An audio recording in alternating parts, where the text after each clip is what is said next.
నిరీక్షణ prayer house మరియు centre సంఘముల తరపున ప్రభు పేరిట మీ అందరికీ నా వందనములు మరియు గణతంత్ర దినోత్సవపు శుభాకాంక్షలు.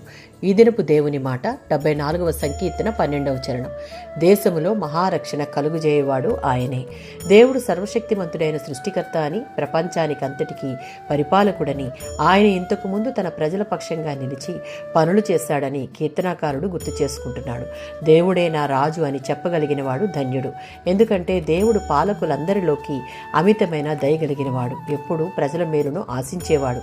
దానికి ప్రతిగా విశ్వసనీయత, నమ్మకం, విధేయత ఆయన వారి నుంచి కోరుతాడు. దేవుని సర్వాధికారం ఆయన తన ప్రజలను రక్షించడానికి చేపట్టే మహారక్షణ కార్యాల ద్వారా నిరూపణ అవుతుంది. 66వ సంకీర్తన 7వ చరణం. మోషే యెహోషువ కాలంలోనే కాక ఇప్పుడు కూడా దేవుడు పరిపాలిస్తూనే ఉన్నాడు. ఎప్పటికీ పరిపాలిస్తాడు కూడా. ఆయన ఉద్దేశాలను నెరవేర్చడానికి సంఘటనలను ఎలా ఆయన వశంలో ఉంచుకోవాలో ఆయనకు తెలుసు. ఏ పాపం చేసినా అది విశ్వాన్ని ఏలే మహాశక్తివంతుడైన దేవునికి వ్యతిరేకంగా చేసినట్టే అని గుర్తుంచుకోవాలి. దేవుడు తాను సృష్టించిన సర్వభూమిని ఏలుచున్నప్పటికీ ఇశ్రాయేలు పట్ల ఆయన రక్షణ కార్యాలు మానవ చరిత్రలో ఆయన ప్రమేయాన్ని, విశ్వమంతటి మీద ఆయన సర్వాధిపత్యాన్ని రుజువు చేశాయి. 44వ సంకీర్తన 4వ చరణం. విశ్వానికంతటికీ చక్రవర్తి దేవుడే. కేవలం ఆజ్ఞలను జారీ చేయడం ద్వారా తన సంకల్పాన్ని జరిగించుకునే హక్కు ఆయనకుంది.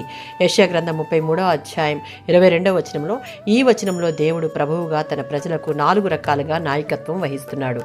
మొదటిది న్యాయమైన పరిపాలనను అందించే న్యాయమూర్తిగా, రెండవది ప్రశాంతమైన జీవనం గడపడానికి శాసనములను రూపొందించే శాసనకర్తగా, ప్రజల సంక్షేమమే ధ్యేయంగా పరిపాలించే రాజుగా, తన ప్రజలకు లోకానుసారంగా, ఆత్మానుసారంగా రక్షణ ఇచ్చే రక్షకుడిగా ఆయన ఉన్నాడు. ఆమేన్.